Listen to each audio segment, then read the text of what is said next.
এক কর্নেলের গল্প শোনা যাক। যুদ্ধাহত, ক্রাচে ভর দিয়ে হাঁটা এক কর্নেল। কিংবা এই গল্প হয়তো শুধু এই কর্নেলের নয়, জাদুর হাওয়া লাগা আরও অনেক মানুষের, নাগরদোলায় চেপে বসা এক জনপদের, ঘোর লাগা এক সময়ের।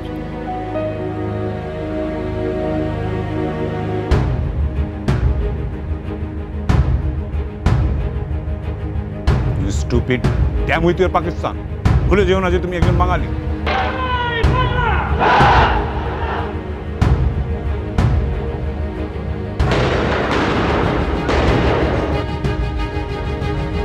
মুক্তিযুদ্ধ হচ্ছে একটা গণমানুষের যুদ্ধ, রাজা রাজাদের যুদ্ধ নয়।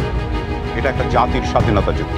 তাহের সরাসরি আমাদের গেরিলা যোদ্ধাদের সাথে যুদ্ধে অংশগ্রহণ করেছে, প্রতিটি যুদ্ধে একেবারে প্রত্যক্ষভাবে অংশ নিয়েছে।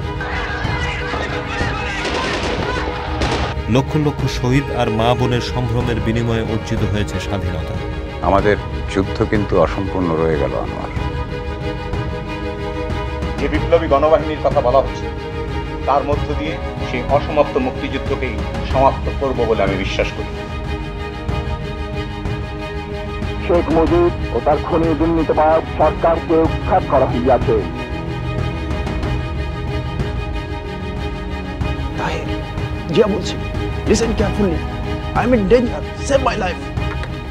কর্নেল তাহের, লাল সালাম। জেনারেল জিয়া, লাল সালাম। কর্নেল তাহের, লাল সালাম। সিপাহী জনতা, ভাই ভাই। সিপাহী জনতা, ভাই ভাই।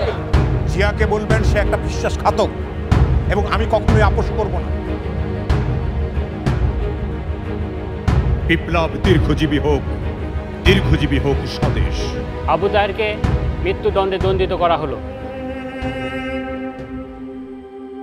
জন্মেছি মৃত্যুকে পরাজিত করব বলে, করেই গেলাম।